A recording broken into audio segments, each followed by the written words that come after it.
est-ce que... On ne le voit pas. Voilà, parce que aujourd'hui c'est dimanche et comme chaque dimanche, on a le plaisir de recevoir Dorian. Salut.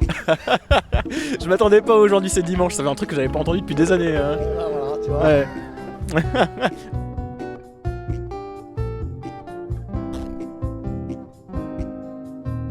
Par contre, je crois qu'on va pas t'entendre du coup, vu que je te mettais pas le micro vers C'est toi. normal. Ouais, j'ai le plaisir de recevoir Dorian. Dorian du 3615 Usul qui m'a fait le plaisir de venir me voir lors de son passage à Paris. Bah ouais. Comme on avait pris contact déjà un peu et que je me suis dit, bon, je passe sur Paris, je vais dire à Teddy Boy que je passe. Exact. Et On a bu une mousse. On a bu une mousse, un Ricard aussi. Donc je sais que c'est très difficile pour Dorian d'être sur Paris. Ah bah c'est un truc que j'avais perdu l'habitude, regarde là, rien qu'autour de nous, il y a des centaines de gens. C'est un truc que j'avais oublié, et puis même la taille des supermarchés, moi je me suis perdu dans un Monoprix hier, donc Parce que Dorian maintenant il est à la campagne. Bah c'est ouais. un vrai cambroussard. bah ouais, bah ça fait longtemps que je suis un vrai cambroussard, et puis même moi de naissance je suis un cambroussard déjà. C'est vrai. Ouais, je viens de Bouguenais dans la banlieue de Nantes, c'est la cambrousse aussi un peu. Mais alors... Non, parce qu'il y avait un côté très mondain dans vos vidéos en fait. Tout le monde vous a pris pour des gauchistes de Paris en fait. Bah ouais, mais alors que pas du tout, hein. Même Usul il vient d'Orléans, c'est pas du tout le cas. Hein. À la limite moi plus, parce que je viens d'un milieu bourgeois, ce qui est pas le cas d'Usul. Du coup tu vois il a que le bac aussi, alors que moi j'ai fait des études à bac plus 5. Donc moi c'était plus facile de jouer ce rôle là aussi, parce que c'est un truc que j'ai en moi. Mais ouais, il y avait une grosse part de jeu. Parce que vous aviez vu que sur les commentaires il y avait beaucoup de gens qui vous prenaient pour des parigots, etc. ou des bobos. Il y avait beaucoup l'insulte bobo, moi j'avais vu. Ouais. Mais c'est un truc qui nous faisait marrer en même temps, mais je pense que aussi se faire détester c'est une manière de fidéliser un certain public. Parce que moi il y a eu des gens qui sont vraiment littéralement venus toutes les semaines et toutes les 2 semaines pour nous détester.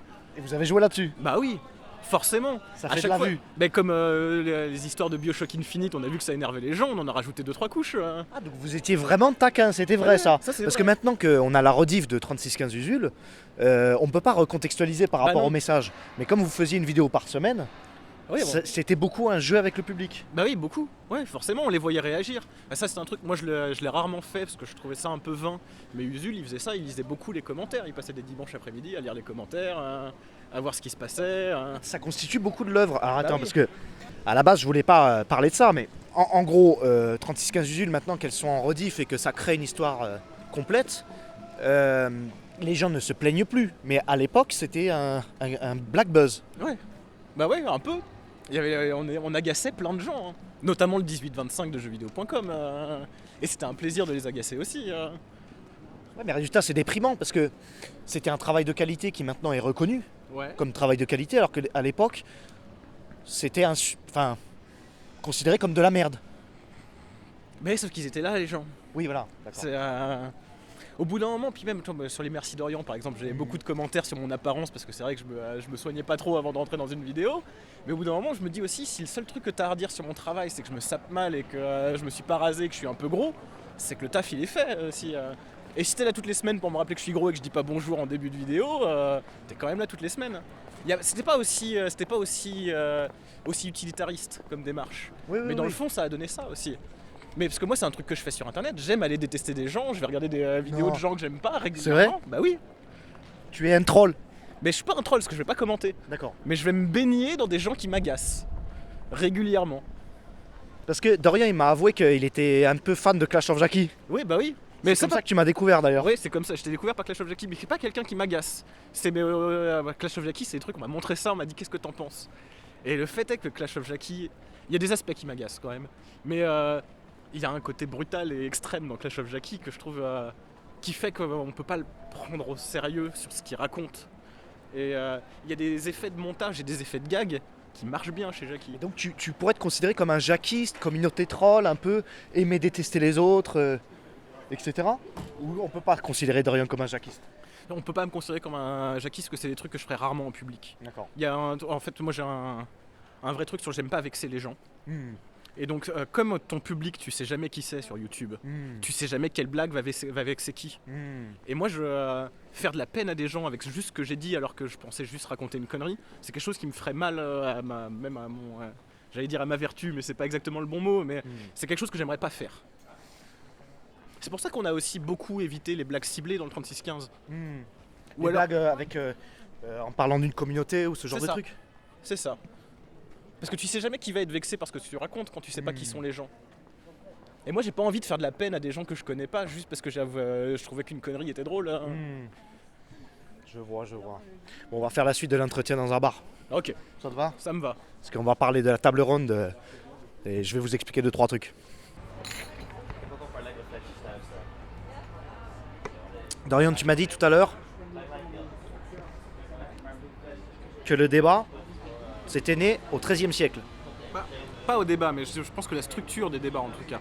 Il y a un truc, parce qu'en fait à l'université de la Sorbonne, au XIIIe siècle, il y avait un exercice, 2 exercices philosophiques qui étaient très pratiqués, c'était la leçon et la question disputée. Et en fait ça a donné les exercices qu'on continue de faire aujourd'hui. La Sorbonne, c'est une école, donc c'est une école qui est dans le 13e arrondissement maintenant, C'est ça. et qui, à la base, c'était une école religieuse. C'est ça, c'est une des premières universités en Europe. Et du coup, ça a commencé sur une manif d'étudiants.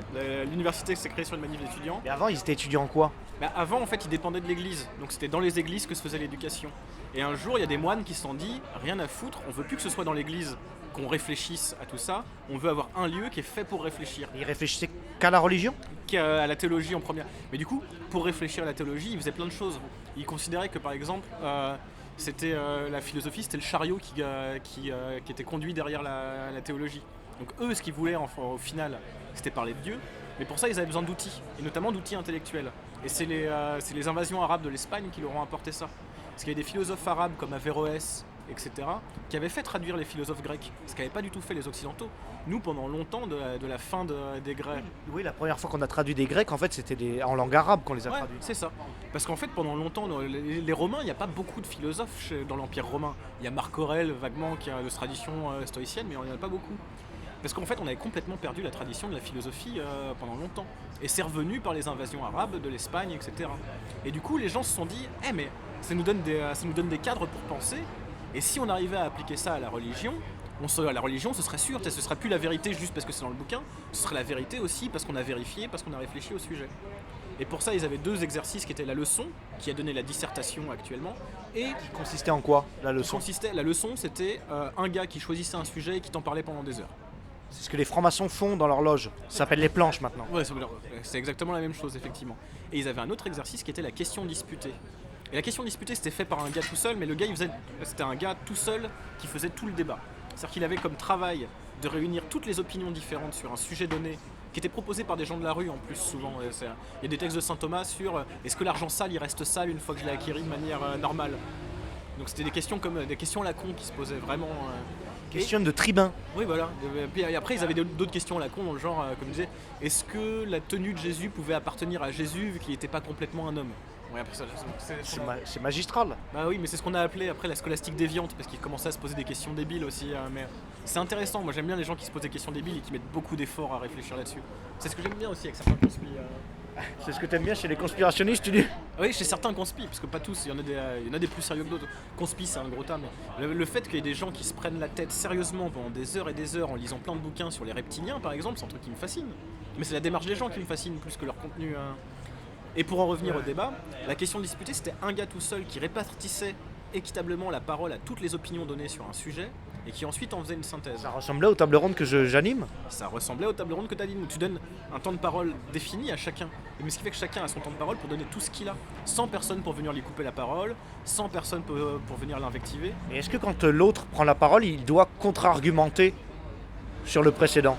Il me semble que pas nécessairement, parce que y a un truc sur lequel je suis fondamentalement convaincu, c'est que le débat, ça se fait dans la tête des gens. Ça se fait pas sur la scène, ça se fait pas sur la vidéo, ça se fait pas... Voilà, donc alors, justement, on est d'accord. J'en profite pour passer un message, tiens, je te file ça. J'en profite pour passer un message à mes viewers. Quand je suis allé 3 semaines au Japon, j'ai découvert que les mecs ne débattaient pas. La notion de débat télévisuel contradictoire n'existe pas.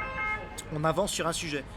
On vient parler de ce qu'on sait, et l'autre n'a pas à contredire alors qu'il n'est pas expert dans le domaine. On est là pour construire ensemble sur un sujet. Ce ne sont pas des débats que j'anime. Il faut arrêter de dire ça en commentaire.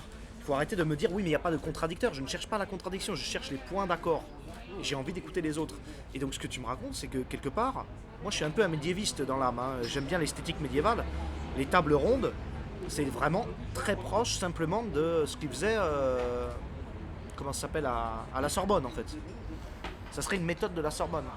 Il y a un peu de ça, mais pas exactement. Ce serait exactement ça si tu étais tout seul en disant j'ai rassemblé plein d'avis différents sur un sujet, je vais tous vous les expliquer et ensuite, une fois qu'ils auront chacun eu la parole, je vais donner ce que moi j'en pense.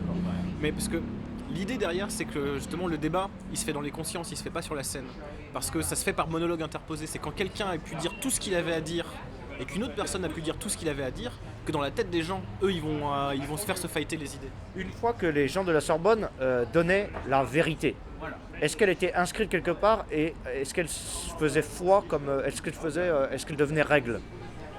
Bah forcément, parce que là on est dans les logiques religieuses, donc il y a des logiques d'autorité. Le docteur de la foi, que ce qu'il donne, c'est la vérité. Donc ça, mais ça c'est lié au cadre historique aussi. Mais la méthode en elle-même, d'essayer de rassembler tous les points de vue sur un sujet, et c'est même pas peser le pour et le contre. C'est une fois qu'on les a tous, on peut savoir exactement ce que la plupart des gens pensent d'un sujet et voir déjà pourquoi ils sont pas d'accord.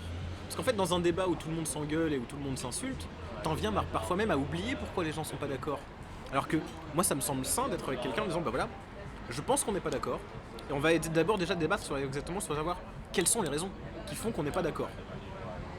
C'est le truc le plus sain qui soit en fait. Parce qu'après, il y a des fois, il y a des gens qui s'engueulent juste parce qu'ils sont pas d'accord sur le sens d'un mot. Mais d'après ce que tu me dis, le débat, donc, tel que tu l'entends, c'est pas moi tel que je l'entends. Moi, le débat, je le connais à la télévision avec des mecs qui s'envoient des roustes, Le Pen contre Mélenchon, et qui se parlent d'histoires dont on n'a rien à foutre, sur le fait que l'un a volé de l'argent et tout, et ça n'a rien à voir avec le sujet dont on parle. Et finalement, personne n'a parlé du sujet. Donc, quand est-ce que naît le débat contradictoire tel qu'on le voit à la télé? Il naît où et quand, à ton avis? J'ai pas les connaissances précises pour le situer, mais pour moi c'est dans les logiques de spectacle. Du coup, quand on a commencé à mettre en spectacle les gens qui n'étaient pas d'accord et que ça devenait important. Pour moi, c'est lié À la télé, déjà. La presse aussi. Quand on a commencé à avoir la presse qui commençait à s'invectiver, etc., parce que c'était devenu... Parce qu'on a formé les... En fait, ce qu'il y a, c'est qu'avec la Troisième République, on a formé les gens pour... Pourquoi est-ce qu'on a appris à faire le plan en 3 parties en philosophie? Le pour, le contre et la synthèse. Thèse, antithèse, synthèse. C'est parce que c'est comme ça que ça se passe dans une élection présidentielle. T'as un gars qui est d'accord, un gars qui est pas d'accord, et toi tu dois prendre une décision pour savoir pour qui tu votes. C'est des mécanismes de pouvoir appliqués à la pensée. C'est ça. On s'est dit on va former des citoyens qui peuvent voter à des échéances électorales de mandats représentatifs. Et du coup on a formé les gens à penser comme ça aussi. Donc, l'école de la République, c'est une école qui forme à être un citoyen républicain, tout simplement. C'est ça. Qui pense comme un citoyen républicain. C'est C'est ça. de la lobotomie. Bah c'est de la lobotomie et ça a marché. C'est ce qu'on a appelé les hussards de la République. C'est les profs qui ont remplacé les prêtres. Les instituteurs, à la base, dans la Troisième République, leur mission définitive, c'était de remplacer le... Le schéma télévisuel du débat contradictoire est une propagande pure, rien que dans les règles du jeu. Je suis désolé de te ramener à ça, mais tu es un passionné de jeux vidéo et tu adores le gaming, comment on appelle ça, le game design. Là, tu me parles de règles du jeu. Là. Oui, c'est ça. Mais c'est parce que les règles du jeu, elles sont baisées que ça marche pas. Parce qu'il y a des idées qui passent plus facilement que d'autres, du coup, dans un règle comme ça. Dans le débat télévisé, où tout est minuté, parce qu'il y a la page de pub à la fin, et où tu as 5 minutes pour exposer ton idée, c'est ce que je te disais tout à l'heure. Le gars qui dit, Saddam Hussein, c'est un dictateur, il faut le bombarder, t'as pas besoin de 20 minutes pour convaincre les gens de cette idée-là. C'est un truc, c'est la logique du bon sens. Ouais, j'aime. 2 minutes, tu balances 3 vannes et ça passe. Par contre, pour contre-argumenter à ça et expliquer que c'est plus compliqué que ça, t'as besoin de vachement plus de temps. La documentation, une bonne vingtaine de minutes. Donc forcément, il y a des idées qui sont favorisées par les règles du jeu aussi. Le cadre que tu mets à ton débat, il va favoriser l'émergence de certaines idées et ce qu'on appelle les effets de cadrage. C'est-à-dire que les effets de cadrage, c'est quand tu as mis un cadre et que ça empêche certaines idées d'arriver. Et c'est une forme de manipulation qui est en fait assez très très très fortement utilisée, notamment dans le milieu politique, et dont il y a peu de gens qui parlent. Alors que c'est des trucs qui sont connus dans les biais cognitifs, les effets de cadrage. Si par exemple, tu passes ton temps à répéter que les manifs c'est une prise en otage, et qu'ensuite tu vas faire un micro-trottoir, les gens ils sont frustrés de pas avoir eu leur train, ils ont l'habitude d'entendre prise d'otage, qu'est-ce qu'ils vont utiliser comme mot? Prise d'otage. Le travail que fait Usul avec son travail en ce moment. Hein. C'est ça. Alors que quand tu baises le cadre et que s'il n'y avait pas eu ce cadre-là et que tu posais la question aux gens, ils te diraient peut-être des choses différentes aussi. Résultat, j'ai raison de redéfinir les règles de l'échange sur YouTube. Quand je propose les tables rondes avec de nouvelles règles qui sont l'écoute, chercher les points d'accord, etc., c'est une logique qui va permettre de penser autrement, d'avoir d'autres types de conclusions aussi. Mais c'est des trucs qu'il y a plein de gens qui essayent de faire en ce moment. tous les trucs de communication non violente, les trucs de nuit debout où on agite les mains pour dire qu'on n'est pas d'accord, etc. C'est aussi l'idée que, effectivement, la manière dont se passe le débat n'est pas satisfaisante pour les gens. Donc ils sont en train de tâtonner pour chercher. Nuit debout, moi j'étais pas particulièrement convaincu, mais j'étais content de voir des gens qui cherchaient comment organiser le débat pour que tout le monde puisse avoir la parole et que ça se passe bien. Un game designer a sa place en politique actuellement. Une personne qui a la compréhension du jeu. Tu me parlais de la philosophie du jeu. Elle a sa place, mais ce que c'est que sa place, elle est déterminée par ce qu'elle va dire aussi. Parce qu'il y a déjà des gens qui font des règles du jeu et qui sont pris dans le système. Notamment les logiques de récompense. Ça, c'est des logiques de jeu qui sont très utilisées maintenant, mais qui sont là pour valider le système aussi. Et qui sont là pour valider les choses qui sont déjà en place. Alors qu'effectivement, si c'est insatisfaisant, tu peux utiliser ça aussi pour le critiquer en disant effectivement, on peut voir ça comme des règles du jeu. Les règles du jeu, leur but, c'est d'induire des comportements chez les gens. Quand quelqu'un construit des règles du jeu, c'est se dit, les joueurs ils vont se comporter comme ça. Donc une fois que tu vois tout sous forme de règles du jeu, tu dis bah oui, mais les gens ils se comportent comme ils se comportent parce qu'on leur a imposé des règles. Là, la règle du jeu du capitalisme français, c'est quoi ? C'est quoi l'objectif du jeu ? C'est quoi le gagnant ? Qui est le gagnant dans ce jeu-là, selon toi ? Bah les gens qui ont la capacité d'accumuler, déjà. En fait, le principe de base du capitalisme, c'est qu'on met pas de limite à l'accumulation. Mais si tu mets pas de limite à l'accumulation, forcément tu vas accumuler sur le dos des autres. Donc forcément, c'est le jeu de celui qui est le plus rusé pour accumuler. Mais le problème, pour accumuler, quand tu as déjà des parents qui ont accumulé, la logique de l'héritage par exemple, quand tu as déjà des gens qui ont accumulé avant toi, tu pars avec une bonne base pour accumuler encore plus. Alors que le gars qui part de rien, pour accumuler, il va devoir trimer vachement plus. Ou, comme on parlait des prolétaires qui se mettent au capitalisme, travailler encore plus sur le dos des autres. Et devenir encore pire, du coup. Mais c'est tout le mythe de... C'est Franck Lepage qui parle de ça, l'égalité des chances, pourquoi c'est une connerie. Parce que déjà, l'égalité et les chances, soit c'est la chance, soit c'est l'égalité. Parce que l'égalité des chances, c'est que tu sois un lièvre ou que tu sois une tortue, tu pars de la même ligne de départ. Alors que l'égalité, ce serait dire, bah non, on va forcer le lapin à courir moins vite. C'est pas juste pour lui aussi, le lapin. Oui. Mais on va pas lui foutre une béquille. Mais oui, mais c'est pour ça que, mais en fait, l'égalité, c'est un truc assez violent en fait d'imposer l'égalité. Ah, moi je trouve ça affreux. Mais c'est assez complexe là. On est parti sur un autre sujet. Je comprends. Oui. Et je veux dire, le joueur de Street Fighter, ça te ferait plaisir, toi, qu'on t'handicape. Ah bah quoi qu'il y a les systèmes de handicap dans les jeux japonais. Que personne n'utilise jamais d'ailleurs. Mais moi je joue à Street Fighter avec un perso qui est considéré comme pas fort. Je sais que c'est déséquilibré, le jeu il est pas équilibré, ça m'empêche pas d'y jouer. Mais des jeux équilibrés, c'est des jeux comme les échecs. C'est-à-dire que tu sois blanc ou que tu sois noir, tu pars avec les mêmes pièces qui ont les mêmes mouvements. La question de l'équilibrage, elle se pose quand il y a pas l'égalité. Et c'est pour ça que je suis plus en faveur de la notion d'équilibre que de la notion d'égalité. Tu connais une règle politique qui s'apparente au jeu d'échecs où tout le monde aurait sa part d'égalité, machin ? Bah, c'est le communisme autoritaire. Bah, c'est une vision du communisme autoritaire soviétique où tu dis que tout le monde a les mêmes choses, c'est géré par l'État, de toute façon personne décide, etc. On voit bien que ça s'est pas passé comme ça. Mais c'était l'idée du communisme autoritaire en tout cas. C'est les règles du jeu en tout cas. Voilà, c'est ça. Après, il y a toujours des mecs qui trichent. Il y a toujours des mecs qui trichent. Mais normalement, tes règles, c'est un problème que j'ai avec les règles du jeu, c'est sur la finance notamment. On dit oui, mais le problème c'est qu'il y a des enculés. Ouais, mais le problème c'est que les règles elles laissent les enculés apparaître aussi. Si t'as des règles qui disent c'est interdit d'être un enculé, il y aura aucun enculé. Bah du coup forcément t'es autoritaire. Bah, à ce moment-là. Mais pour revenir sur la question du débat par exemple, s'il y a interdiction de couper la parole, tu seras sûr que les gens ils ont le temps de développer ce qu'ils ont à dire. Alors c'est sûr c'est autoritaire comme démarche, mais moi dans les cadres dans lesquels j'évolue maintenant, c'est pas formellement interdit, mais c'est mal vu de couper la parole. Mais du coup, c'est vrai que moi maintenant, j'ai pris l'habitude de noter sur un papier ce que j'ai à dire, plutôt que de couper la parole aux gens. Et du coup, une fois qu'il a fini, je fais « Attends, t'as dit ça, est-ce que ça sous-entend que ?» Mais parce que je sais que si je coupais la parole et qu'au moment où il dit le truc, attends, je fais « Bah attends, est-ce que tu veux dire ça ?» Déjà, le gars, il perdrait le fil de sa pensée. Et en plus, ce serait mal vu de la part des autres, parce qu'on a compris que couper la parole, c'était aussi couper le flux de la pensée des gens.